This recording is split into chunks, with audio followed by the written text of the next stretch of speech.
What is the HVAC industry going to do as we are about to end the year 2022 and go into 2023? I was recently a guest on a podcast. These are some of my favorite guys on YouTube. They're doing exactly what we're doing, which is sharing information with homeowners and consumers about the heating and air industry that a lot of other pros are trying to keep tight-lipped. And so these guys are giving away secrets in the heating and air industry. If you have a moment, give these guys a subscribe. Their channel is called The Outspoken Engineer. They're based out of the UK, and they're just doing some really cool things. So this is a show that we just recently did. We're talking about the state of the HVAC industry currently and some of the future upcoming things. So it was a lot of fun being on their show. So stay tuned. We're going to show that episode right now.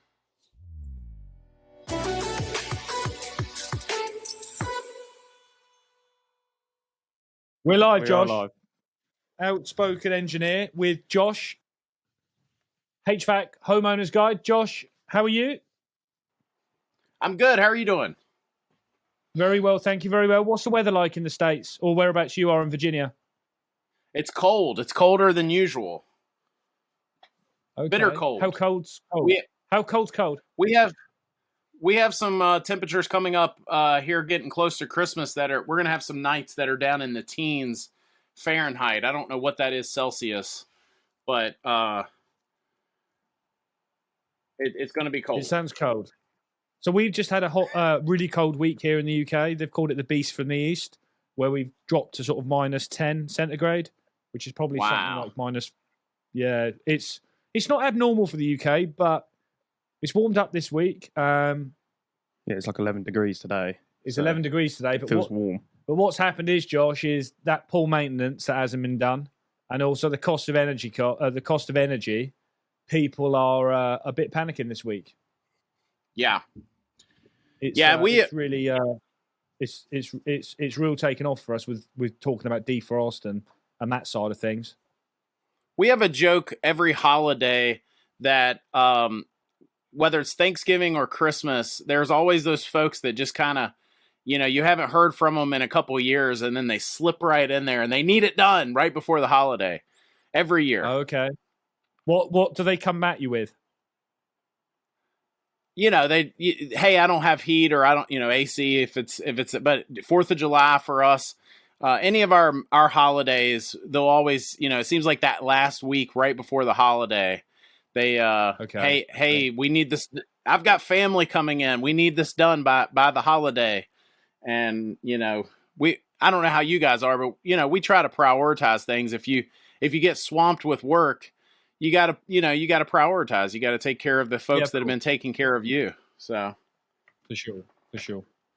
Josh, I know it's not big in the States, but in the UK, there's a huge, you Google air source heat pumps, or YouTube them, and you'll see the amount of channels popping up and people talking about this sort of product. Air source heat pumps they're not active in America, are they? So to have a system, it looks like an air conditioning condenser with a heat exchanger, and then you have a tank inside. You don't have them in the States, do you? we have what we call air source heat pumps, but what you're describing, I'm not sure is the same thing. We have, your outdoor unit. And then, go ahead. I'm sorry. Are you sort of saying geothermal, or what are you elaborating on? Maybe I think I probably should let you spoke there. So when we talk air source heat pumps to you, what does that mean to you? So we have heat pump systems, especially here in Virginia. We're in the middle part of the country, and so we have a lot of heat pumps. So we'll have an outdoor unit. We call it, an air source, so it'll be an outdoor condensing unit. And there's different types, obviously, but we still have what we call the unitary style. So we don't have as many of the side discharge where the fan blows out the front. Okay. And especially when we're talking about whole house solutions. Is that heating for your aircon, as in your central plant, or how is your hot water generated? We have water heaters for that, for the most part. Electric. Electric and gas. So we have two separate. It's a separate entity in itself. So There are systems that they have that they'll get their heat off of, they'll have hydronic heating, but most of our customers, they're going to have a separate water heater, and it's separate from their air conditioning and heating. And is there a driver in the States to convert your gas water heater to an electric water heater to sort of become more eco? Or is that something which people are doing? Yeah, especially the heat pump water heaters that have come out in the last few years.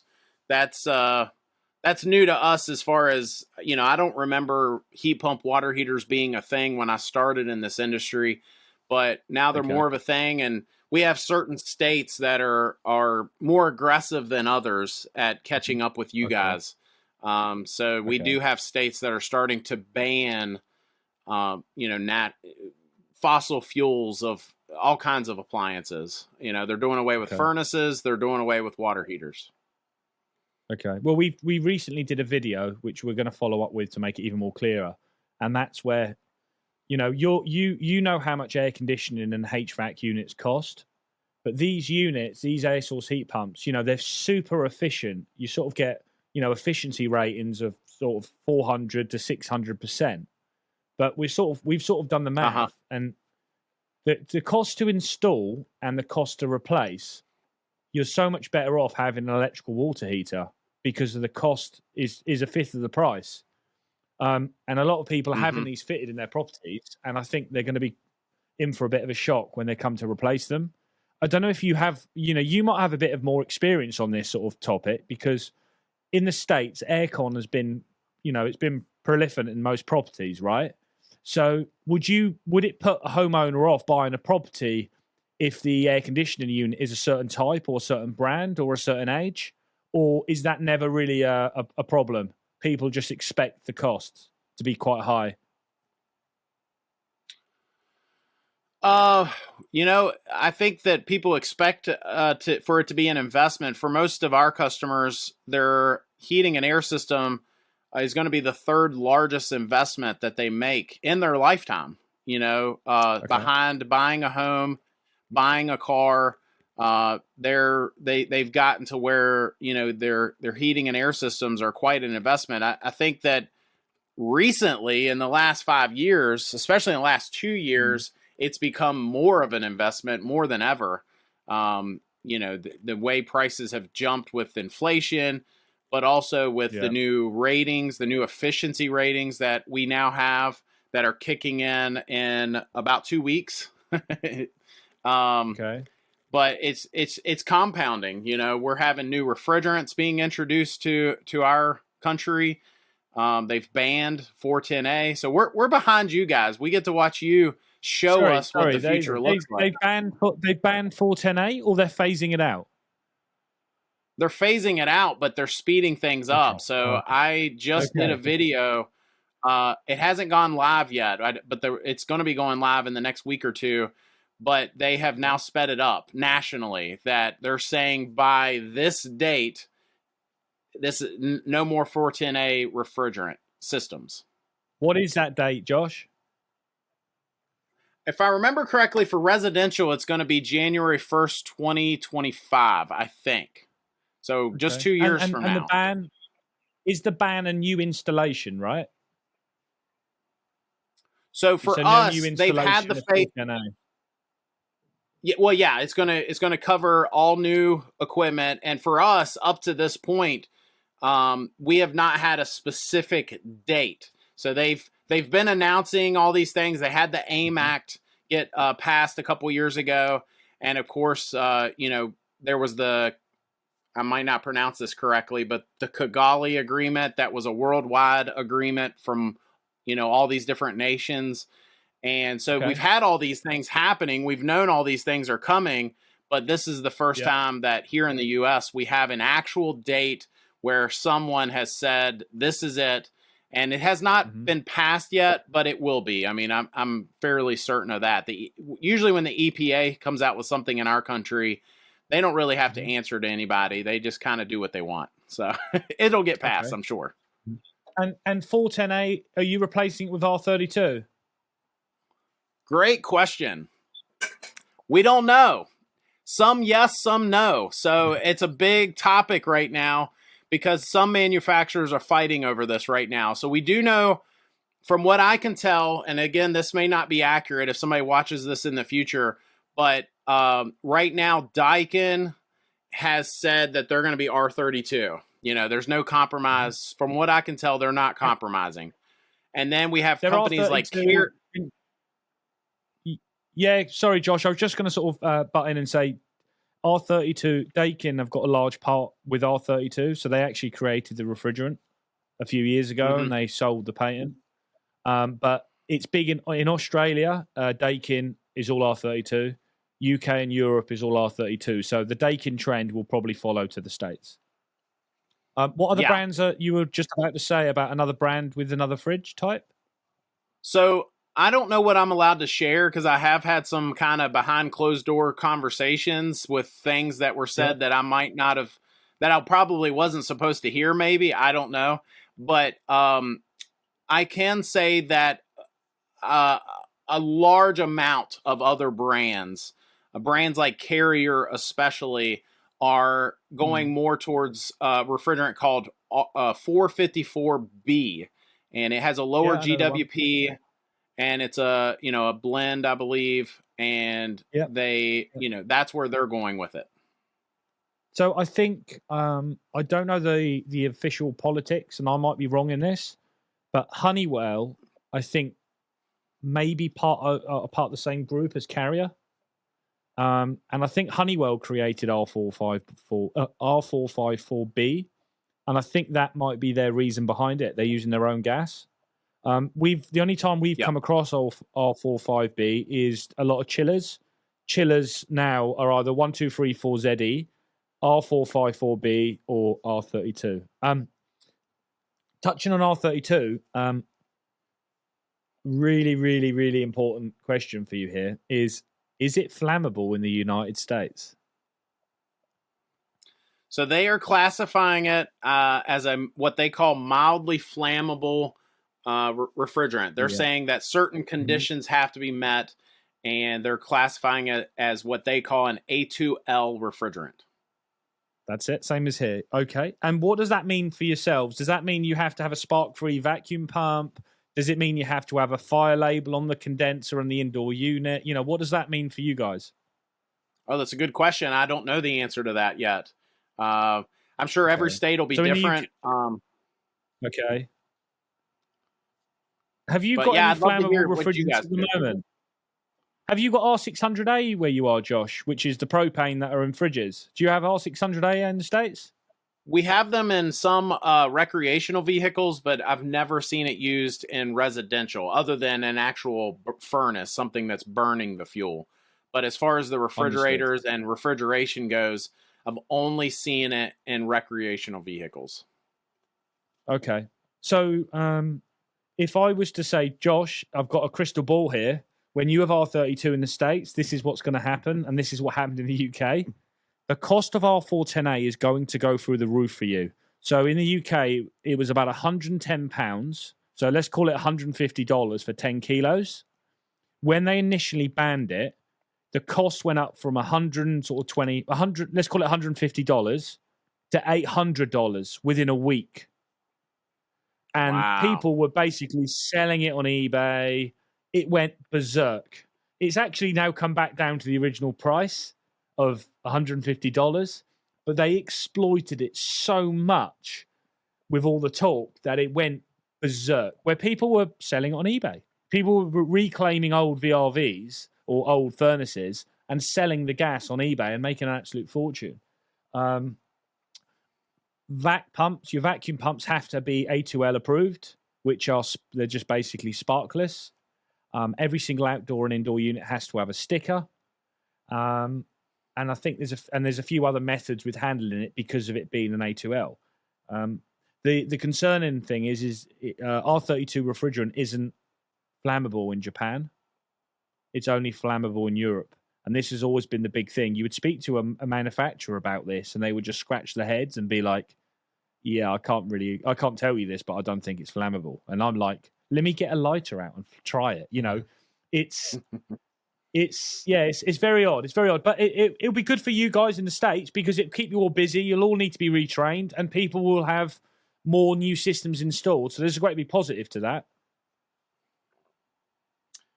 Yeah, it's going to be interesting. There's a lot of folks that in our industry that it took them a long time to even learn how to use 410A refrigerant.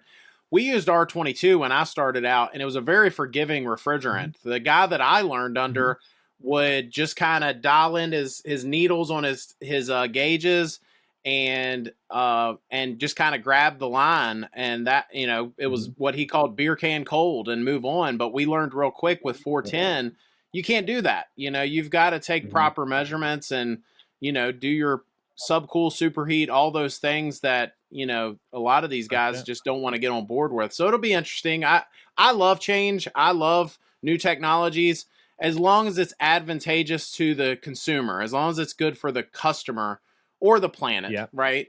But of course, I'm okay with change. As you know, I'm not okay with change just to make change and to make things more expensive to customers. But I am okay with it phasing out these guys that should not be in our trade to start with. These handymen that just kind of do it for beer money. You know, they don't know what they're doing. They buy these what we call DIY units, and they, you know, I'm okay with them being phased out. So. One of the benefits, sorry, I didn't mention with R32 is the refrigerant and the volume of the refrigerant. So on a you know, like a split, you know, like a, I don't know, you'd call it a 9-ton split unit on a wall mount, you know, a little small unit for a bedroom. You may have like 1.2 kilos of R410A. With R32, you'd have 0.75. So you get much more efficiency out of the refrigerant per volume. So you're actually having lower gas charges. That's probably the best thing that we've come across with R32.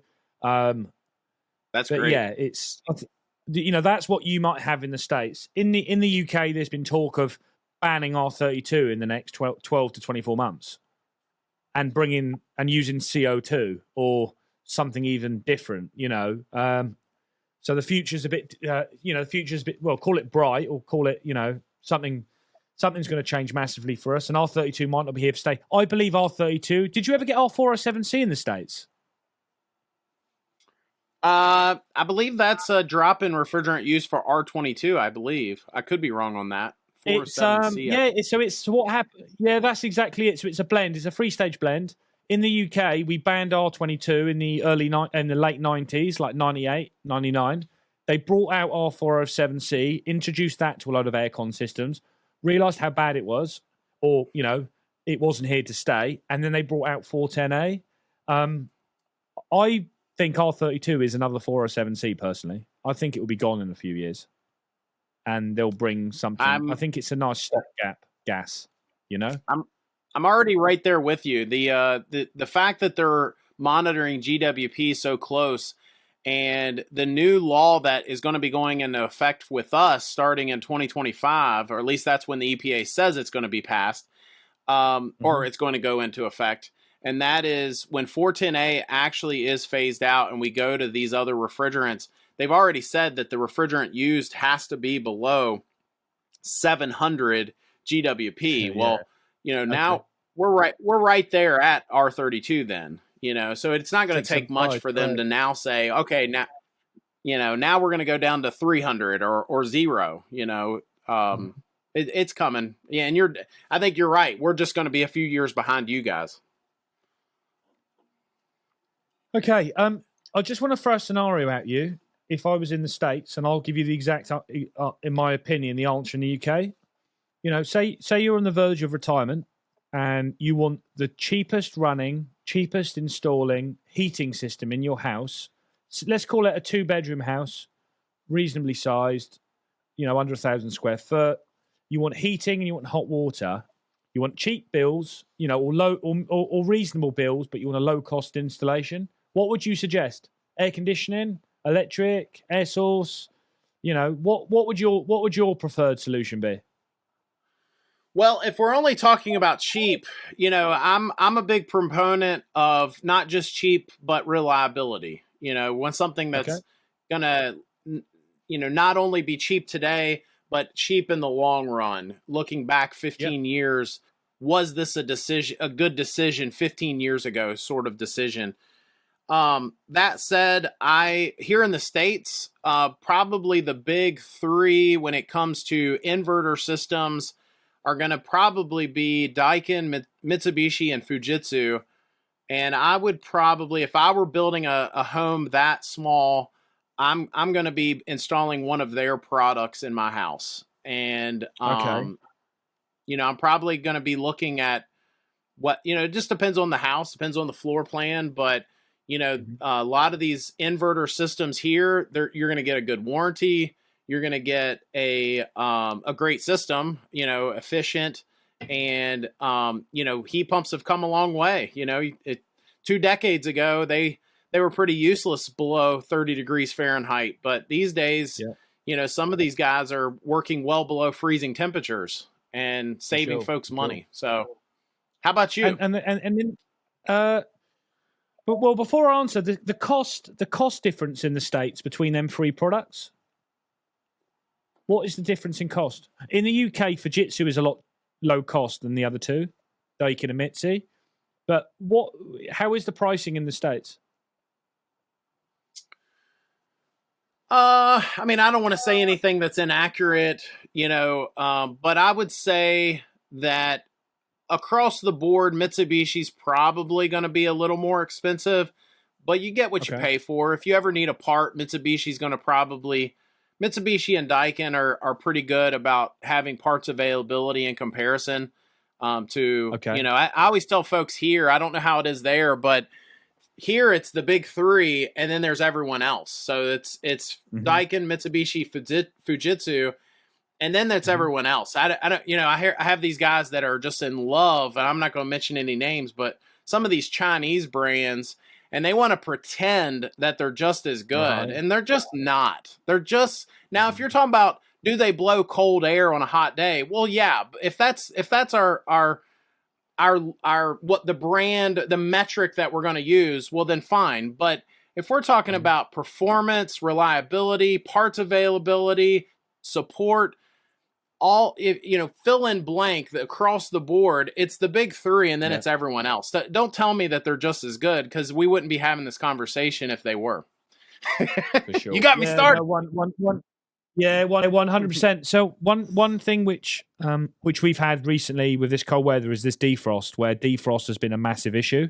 When we're talking about Daikin and Mitsi, I can't speak too much on Fujitsu because we don't do enough of them, but it's quite easy to explain how defrost works. Because of the two products, you know, the outdoor unit becomes a certain temperature for a certain amount of time. The outdoor unit decides to defrost for it to then heat again and work efficiently. That's why it defrosts.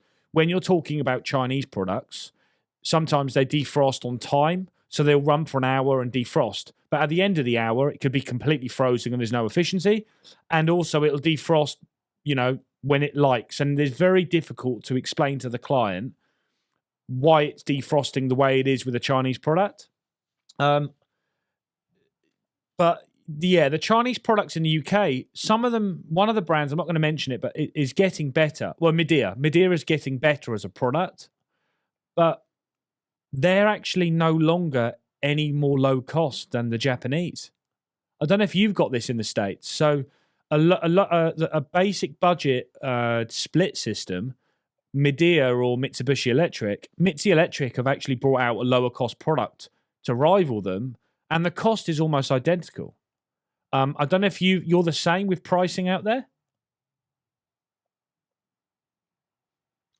Yeah, I mean, I think that it's probably the same, but in a lot of cases, see, that's the thing. You know, we're seeing a lot of brands, and I don't want to say anything inaccurate, but we're seeing a lot of brands that are partnering with one another, and you're seeing that, you know, you'll see Japanese brands come out with products that are very inexpensive, and they're just relabeled Chinese products, right?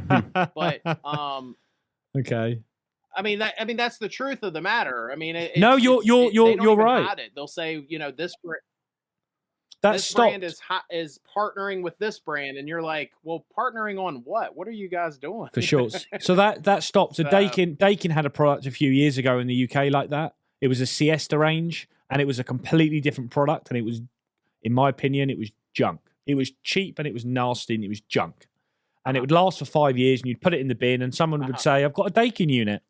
I've got a Dakin unit and it's not working, and it isn't a Dakin unit. It's just got a Dakin badge. But they've stopped that here in the UK now. And we've not really had many rebadged products because a lot of the Chinese DIY units in the UK now are Chinese products and they use their Chinese components. So that's stopped here in the UK, thankfully. But I understand your frustration because when you quote against, people which are quoting a product which they think is the same as yours, and it's not, it becomes incredibly frustrating. Right. Because it's not now, like for like. We actually this may change someday because you've got to figure out how to put food on the table. But for us, we have a level of quality that a brand or a product has to meet for us to even consider installing it. Do you guys do that, or do you pretty much install whatever you need to? We have certain. Yeah, most inverters, every air conditioning system is now an inverter. So it's very difficult for us to install something which is substandard. And they're all about almost the same. So the market's kind of narrowed itself down on performance. So there are no longer really, poor efficient units versus everyone else being super efficient. So there's no high or low. They're all about the same now, efficiency-wise. So touching on Ben, so, obviously we had our Christmas do it this weekend. Yeah. And a friend of mine, Mark, came and he shared a story with me, which is quite concerning. And I want to share this now so people can see what's going on. But before I comment on this, I visited a court recently up in Ipswich to do a call out. And normally house repossessions are 1 a week. And house repossessions are actually currently 10 a day. So yeah, I think you said something about that. Yeah. So, cut long story short, in that side of the world, in the Midlands, in the UK, people are losing their houses because they're struggling. Yeah. That's one. Let's put that to one side. The other sort of side of the coin is Mark at my Christmas do said he was at his local shop on Saturday, and an elderly lady was expecting her pension on the Friday. Okay. And for some reason, something had happened and her money hadn't arrived. So basically what's happened is she said, she was talking to herself saying, oh, I don't know what I'm going to do. My electricity bill comes out on Monday. And it was something like £90. I don't know if her pension is, what her payments are, etc., etc. Moral of the story is Mark give the lady some money and she's now paid her electricity bill. I'm assuming the lady is on electric and she's not on gas. Yeah, and that's just up the road. So, people are struggling out there at the moment. And I don't know, a lot of people on electric, I think they're the ones that are going to be facing the brunt. Yeah. So, we know everything is going electric, but I personally feel that staying gas is the safest way over the next 5 years of having money in your bank. Yeah, I mean, I was listening to this other podcast, or I think it was a radio station, and there's a caller that called in saying about how hard he's struggling. Okay. There's an old guy with his dog, and he said that he was struggling so much to pay his bills that he's afraid that he was going to pass away in his house, freeze to death with his dog. Really? Yeah, and the radio station actually took it upon themselves to give him money to pay all the back because they were going to turn his electricity off. Damn. So they've basically turned a bad thing and made it really good. And they got in touch with the council to get the help that he needed because they were kept like palming him off. For sure. So it's crazy. But yes, super negative about this, but I'm just being a realist. If you're trying to reduce your carbon footprint and go full electric, just remember you're not always going to earn the money you're earning today to install something to replace it. And, look over 10 years. If you've got a gas boiler and it's working, just leave it, man, because you could put yourself in fuel poverty in 10 years' time where you're looking at £5,000, £6,000, £7,000 to replace your heat pump with a heat pump. It's not a crime to stay on gas. China are burning 30 million tons of coal a day for electricity. You having a gas boiler isn't going to upset anyone. It's, God will not punish you for this. If anything, you might be able to sleep better at night knowing that your electricity bills aren't going up. So just be smart. Don't get involved with the hype and say people are going air source. There are YouTube channels, people talking about aircon units aren't, air source heat pumps aren't efficient below -5 because here's the proof. Air source heat pumps are so efficient. The issue that I have isn't the efficiency. The efficiency is the cost to install these bloody things. You know, you're paying £7,000 to £8,000. A gas boiler replacement or an electric boiler replacement is like 1,500 quid. Come on, just be wise, be outspoken, be happy to say what you feel rather than just following this trend of, I think we've got an issue. You know, for us, it's great. It's great for business, but it's not always about the business. It's about, surviving and suggesting what's, Well, Ben, so have you got gas boiler at home, Ben? No, we got electric. Electric boiler? Yeah. Oh, have you? Yeah. I didn't know this. Yeah. You have an electric boiler? Yeah. And obviously electric has gone up. Have you noticed substantial electricity costs? Has it gone up significantly? I wouldn't say significantly when we start worrying, but it's gone up, yeah. Okay, yeah, and if I was to say that we could put something in which would halve your monthly costs, would you, and you'd obviously go with that. Yeah, but if I was if to you say, turn around and said it's going to cost you $5-6 now, you're going to tell me no, not a chance. And that's what I'm trying to get across to people. And we're going to keep shouting this until we get told to shut up. Josh, I don't know if you caught what I was doing. I'm not going to use the word rant because I wasn't ranting or ranting. It's just I'm so for efficiency, and I think efficiency is so important. But I think we're slowly becoming a nation of stupidity, super stupidity. And that's where people have something in their house, whether it's a gas boiler or an electric boiler, and they're getting involved with this eco-efficiency. And somebody will say having an air source heat pump, or even an air conditioning unit for that matter. But the benefit with aircon is it does cooling and it does heating.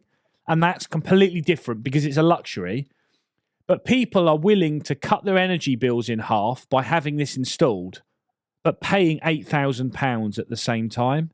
It makes no sense to me at all for heating. I don't know if that's you have that where you are, but it's getting massive here, and quite frankly, it's concerning because if you were to Google how long an air source heat pump lasts, you've got media saying, an air source heat pump lasts 20 years. How long does an air conditioning unit last in the States? 20 years? Have they been out for 20 years? They haven't even been out for 20 years. So there's no way they could possibly test that.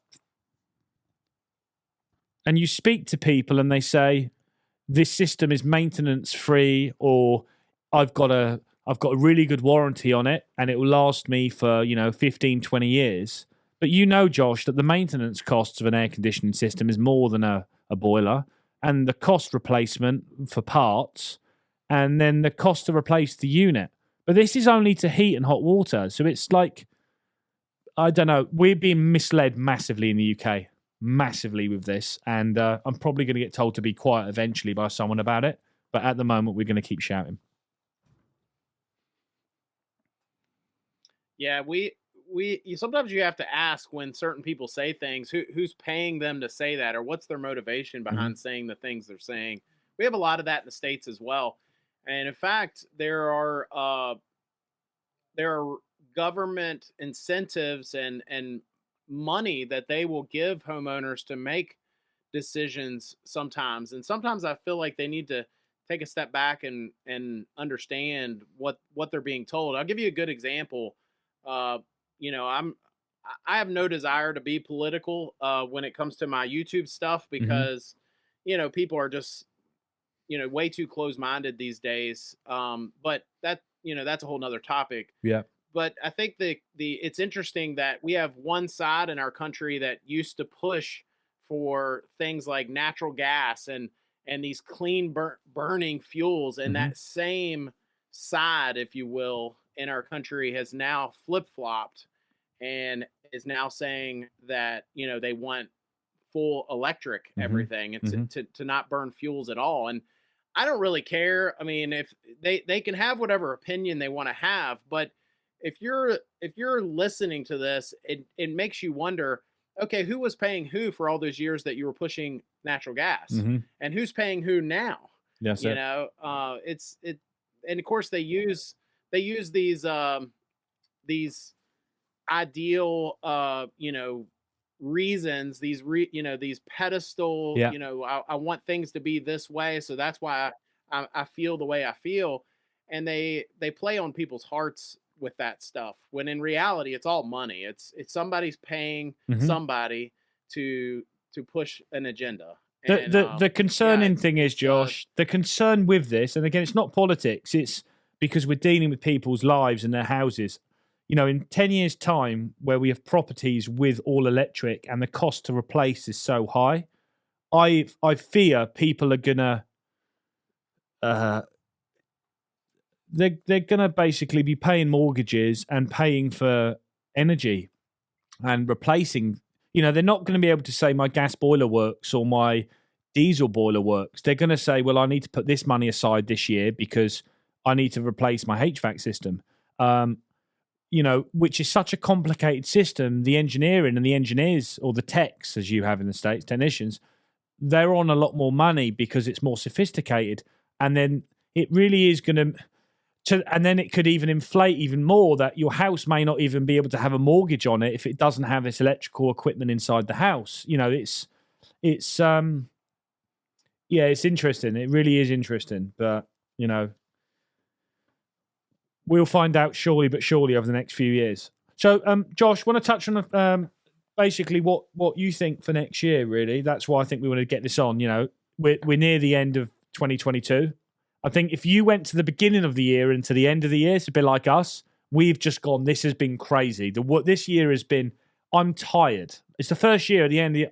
I'm done. Right? Get me on holiday. Yeah, get me on holiday. Next year, is going to be interesting. Have you got any knowledge from the States with new products? I know you've mentioned the new SEER. It's SEER 2, isn't it? Your new legislation. So I want from you predictions, but I want in them immediately. What do you think's gonna bring this where you are in the States and 2023? Yeah, so 2023 will be the first year that we officially have to be using equipment that is has a SEER 2 rating attached to it. And so I've made this prediction in other videos, but I don't even think it's that bold of a prediction. Okay. What's interesting is I made this prediction 2 years ago, and I had folks that, even other professionals in our industry, tell me how wrong I was. And that was, I said years ago that SEER is going to become a thing of the past. It's not an accurate representation of comparing an inverter system to anything else. Okay.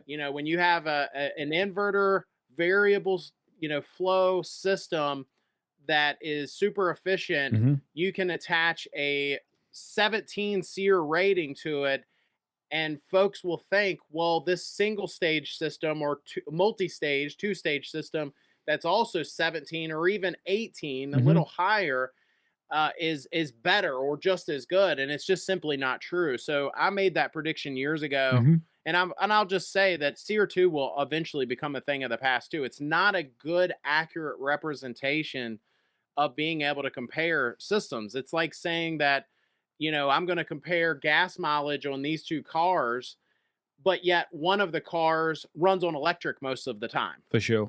So how could you compare it to a gas car, even if they both get the same gas mileage, when one of them is not even using gas half the time?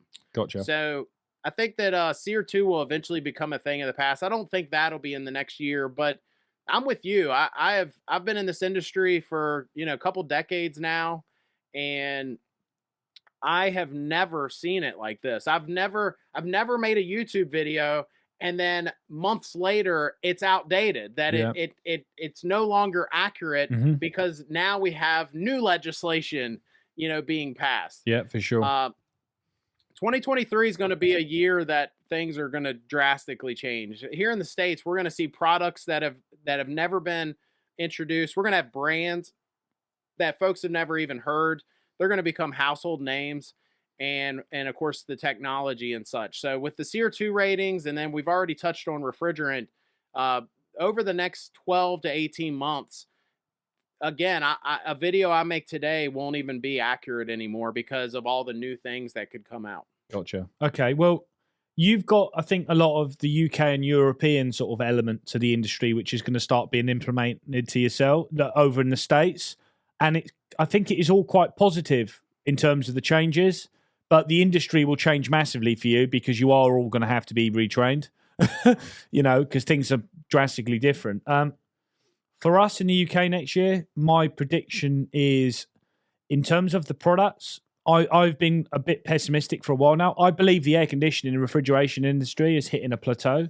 I think it's stopped. I think we're almost there with efficiency. I think we can't really get that much more efficient without spending, having a chiller which is significantly more efficient but costs double the price. I think we've hit that with air. I think there needs to be a breakthrough in heating and cooling, and it might be next year. And it might be an electrical cell. It might be a hybrid. I don't know. It could be something hybrid. That's the pessimistic side. But in terms of the positive side, I know you've got this in the States with control. I believe next year is going to be all about control. It's all going to be advanced control, how to get maximum efficiency, reviewing efficiency of air conditioning. Why is air conditioning products in offices, homes, schools, etc., why is it really, expensive at this time of the day? And we're going to try and combat that by reducing energy costs.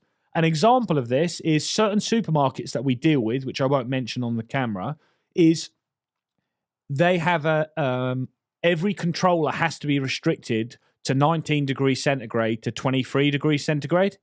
So they can no longer get above. And that goes in line with, I think that, I don't know if you remember, Ben, we might have spoken with Josh about this, but I think parts of Spain during the heat wave were fining people for using air conditioning. Have you come across this, Josh? Over 27 degrees centigrade, they weren't allowed to switch the AC on. It had to be set to 27 degrees. Did you come across this, Josh? Yeah. Do you still see me? I see you. Still coming in? Yeah, I see you. Yeah. Okay. But I think your browser still stopped recording. Gotcha. Sorry, I got another message, but I did a video on this. It's not just Spain. There are multiple parts of the world where countries are controlling this, where they're saying you're gonna, in the wintertime, you're gonna keep your temperature below this temperature, and in the summertime, you're gonna keep it above this temperature. The interesting thing becomes, when we're talking about the residential side of things, is how will they control that? And some folks think they can't, but they can, especially if they are making everyone switch to electrical. They can not just, if nothing else, they can at least monitor it and know what you're doing and know what temperature you're keeping it at. And with that, be able to pass legislation or things like that. So it's a big topic because, when countries like ours can see how other countries are handling it, it opens your eyes. It shows you that those sorts of things can happen. It's something which you would probably be called a conspiracy theorist. I think the hard left will call you that, and I'm on your side with this. I think we've all got a right to be online. Whereas if you have an air conditioning system which has a Wi-Fi module in, yes, it can be monitored. If the cost of energy continues to rise, I think the push for the Wi-Fi in the aircon will become more important, because I think it will be sold to us as it is the bet. Because some of the apps that we have for our air conditioning systems are fantastic, and really you need to get the best out of your air conditioning system. You need to have it on your mobile phone. On a commercial basis, I think control is going to continue to increase, because we're going to need to control the AC remotely to be able to see how we can use them more efficiently.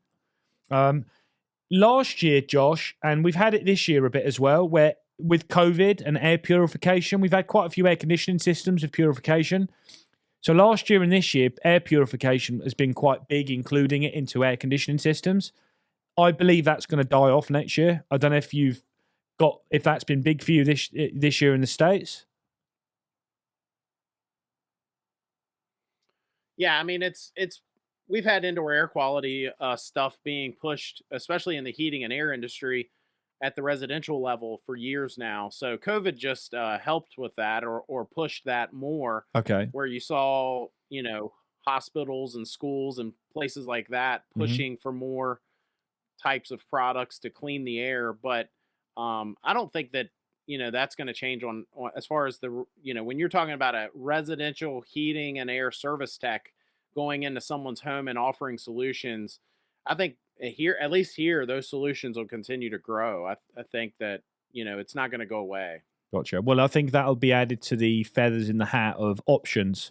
If you were to have a wall-mounted split system with an optional air purifier, I think it's an option for a customer to have. In the UK, it's died down massively.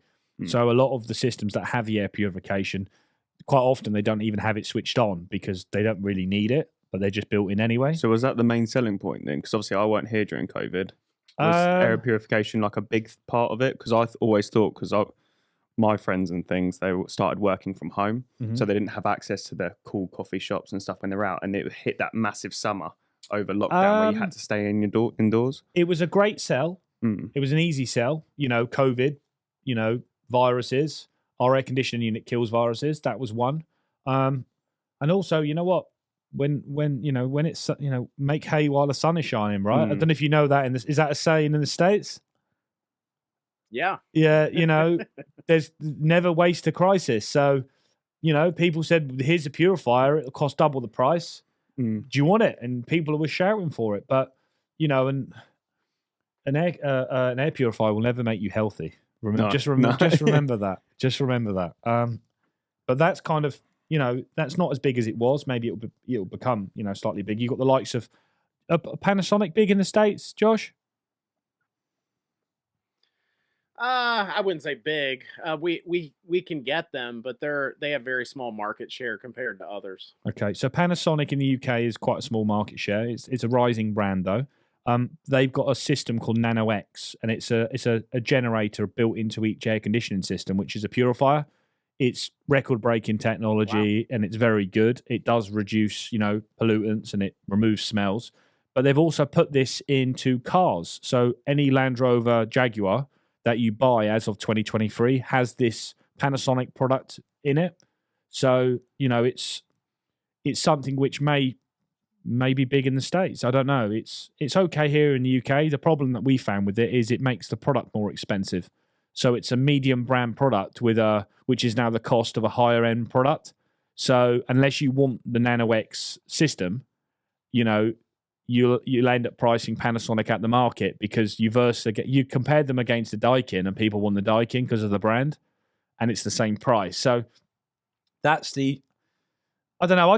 I think you mentioned something earlier about different brands and Chinese products and loads. I think next year for us as well is going to be similar to that, Josh, where I think where there is so much option for air conditioning products now, I think people are going to be spoilt for choice. And people are going to do whatever they can to get the sale.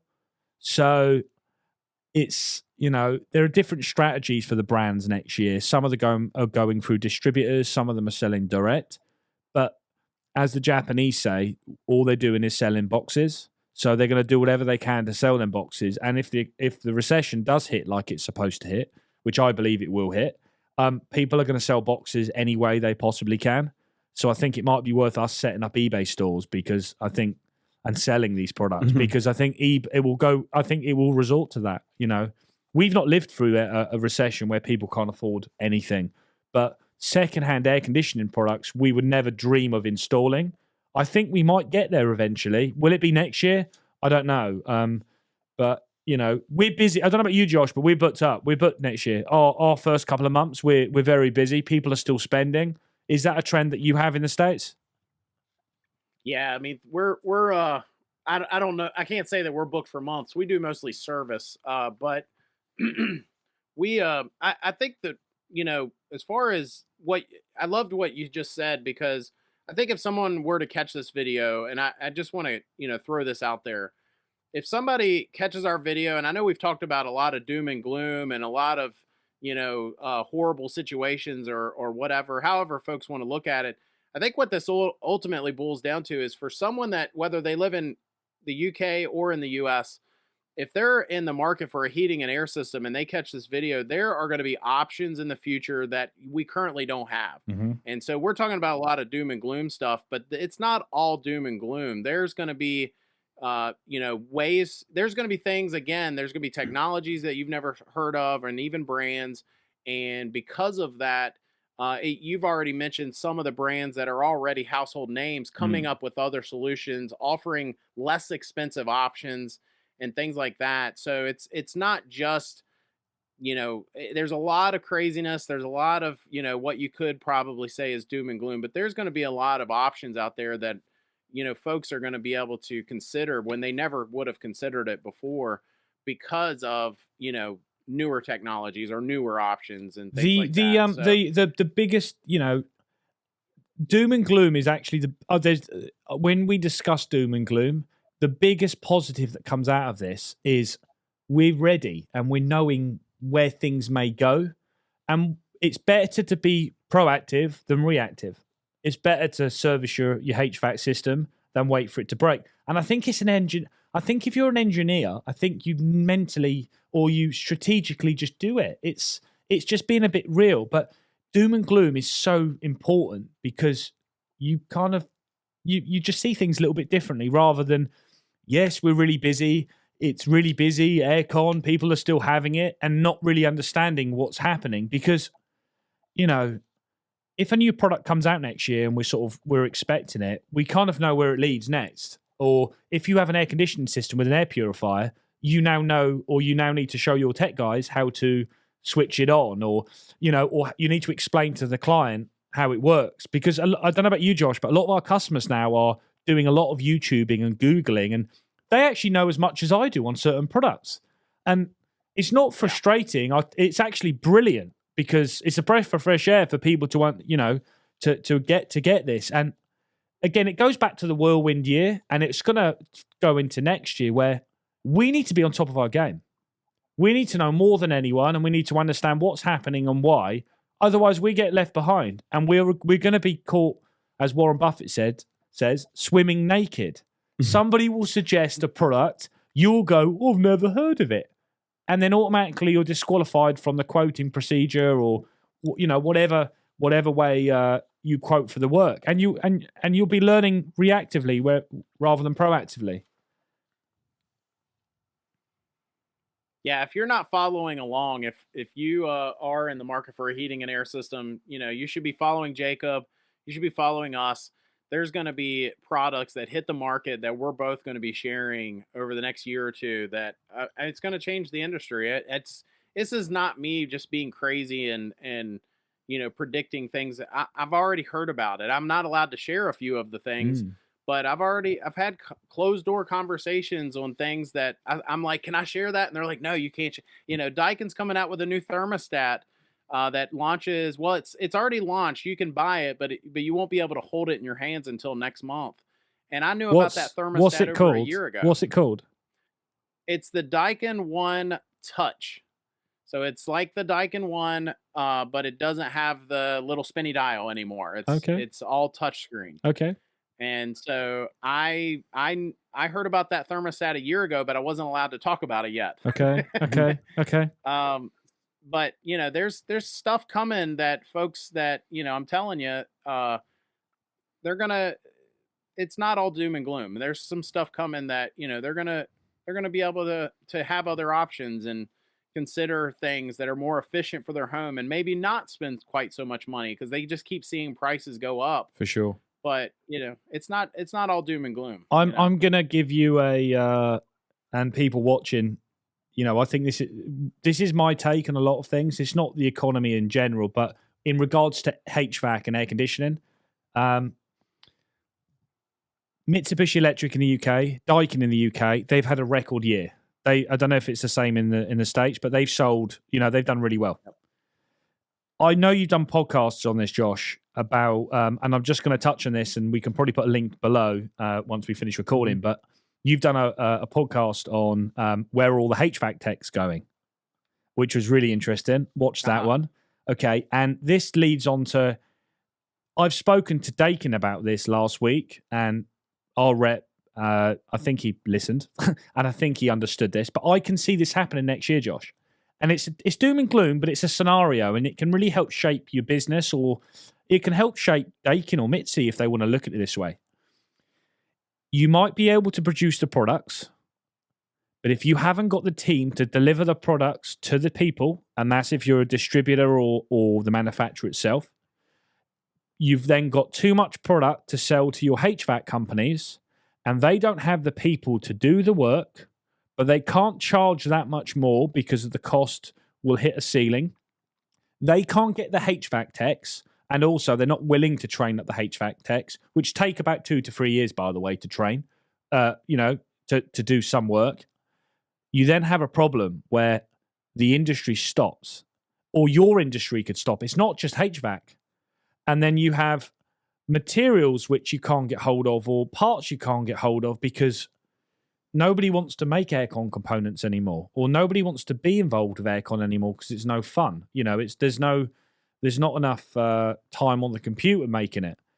And then what happens is you've got HVAC techs, which the baby boomer generation were massive engineers, but they're all retired now and they're not being replaced. And I believe it takes a good 5 to 10 years to have a real, engineers like myself, not that I'm saying I'm some great, amazing engineer, but when I learned, the engineers that trained me and sort of the engineers that my generation become, and which we've got with us in our business, they just don't make them anymore. And it takes 10, 15 years. And I think there's been too much product and too much noisiness. And I think next year we may find that it slows things down significantly. And it might be a case of you can't buy a product from a distributor because they haven't got the staff, or they just can't deliver. If Daikin or let's just say a manufacturer has had another record year next year and they're planning for a record year, they can't physically deliver the orders. And the companies can't just install the kit in the time. I think there's going to be a time lapse. I don't know what your take on this, Josh, if you have a similarity in the States where you may not be able to actually, things slow down because there just aren't people there to deliver them.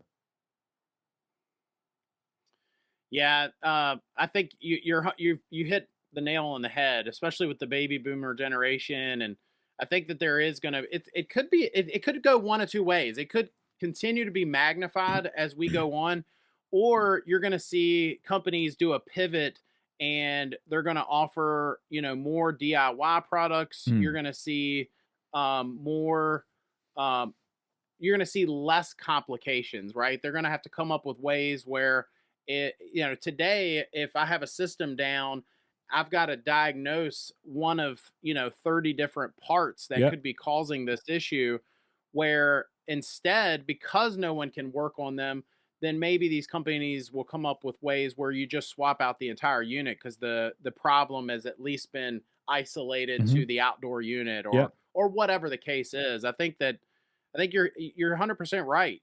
They can only sell what folks are going to buy, and folks aren't going to keep buying stuff if no one can work on it. And so that, they're going to have to figure that problem out themselves, the people, the manufacturers that are selling these products. So whether that vacuum gets filled, as you said, it takes time. Maybe that it could, swing back around as they see guys like me and you that are the next generation start to be worth a whole lot more money. So we're making a whole lot more money. So you see the next generation that says, oh, well, a whole bunch more of us want to get in this industry because look at all the money that can be made. So then it goes back the other way. Correct. So that's a massive plus side. And I really hope that happens because, plumbers, HVAC, electricians, trades have always been seen as mediocre versus, as I like to say, as I've been told quite recently, bad project managers are usually bad engineers, or some of them. Bad engineers make bad project managers, and the project managers get a little bit more money than the engineers. And it's always been quite wrong, actually, because they use less brain cells. But that's the plus side on this. The vacuum could be filled, and that could be the financial side of things. I don't know. It really is interesting. It's going to be an interesting year with this kind of stuff. It really is. But let's see what happens, right? That's right. I think you're going to see a lot of businesses started as well. So as long as the economy holds on a little bit longer, I think you're going to see more and more techs go out on their own. You're going to see, at least here in the U.S., you're going to see, a lot of more self-employed people because of the, of the solutions that a lot of these companies are coming up with. they're selling directly to the consumer. You know, we talked about this in our last show, Yeah, for where sure. a lot of manufacturers, especially the traditional brands, for years marketed to us, the contractor, and then it was up to each local contractor to educate and market to their local territory of homeowners, if you will. Yeah. And I think you're seeing less of that. I think you're seeing brands, more and more of them are looking for ways to connect to the homeowners directly. I've been in some meetings with that stuff as well, where they're looking at, YouTube influencers, if you will, people like that. They're looking at more ways of advertising, such as, if you go on your streaming TV service and you're watching something on television, you're going to see more and more. And it's not just heating and air, but just brands that were more of a wholesale type brand. They're going to have to pivot, or they're going to be like Blockbuster when Netflix came along. They're going to have to figure out a way to keep up with it. And I know why. It's because they're seeing other brands do that, and they're we have brands here that I don't think y'all have there. They're trying to be that DIY product that someone goes into a hardware store and buys.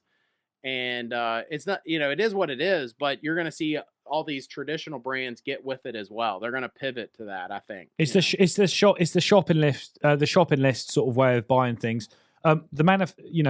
Using Dakin and Mitzi as an example, they've sort of slowly pushed us now, so we no longer place emails to place orders. We now use their online shop, and also, I don't know if do you have Costco in the States?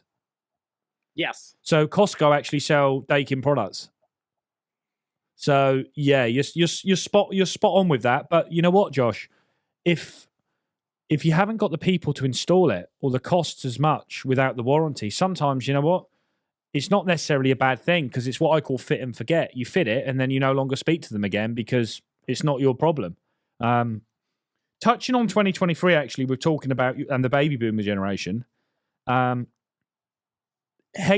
and air conditioning isn't big in colleges in the UK, and also there are no government incentives in place to train.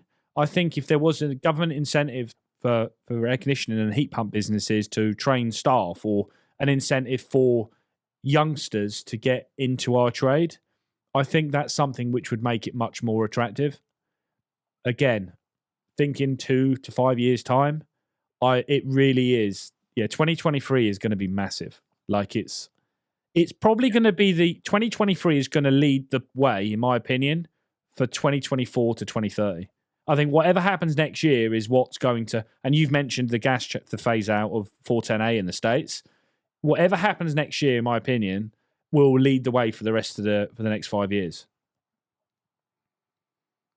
Absolutely. I'm totally with you on that. This next year, the next 12 to 18 months, you're going to see stuff that you've never ever seen before in our industry, because they have to find a way to get around some of these things. That's it. Maybe not get around it, but get with it, That's it.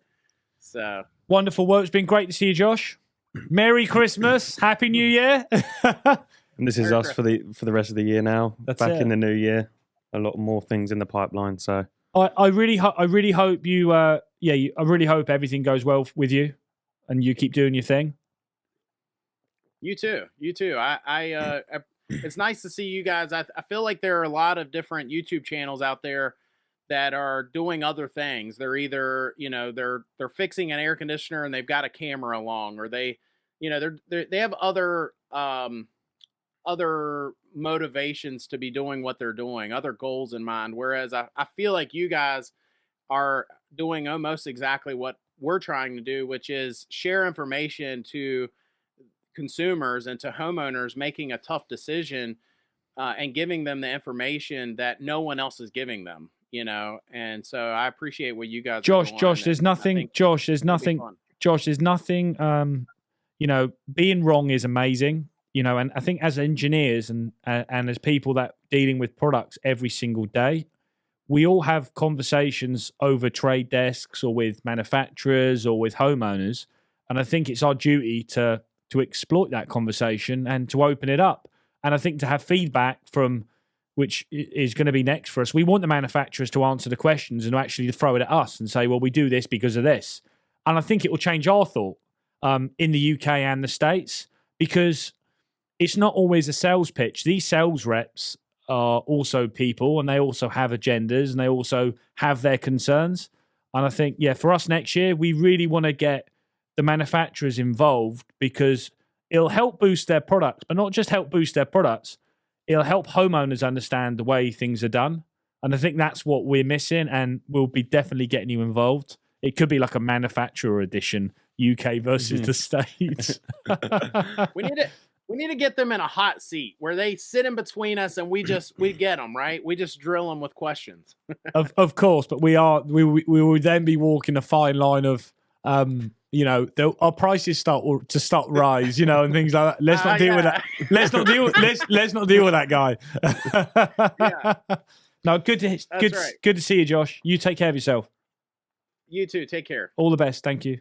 So that's it, guys. Thanks for watching. I appreciate it. Again, this was a lot of fun. Give these guys a subscribe and a like on their channel. Thanks for watching. Hit that subscribe button. We'll see you next time.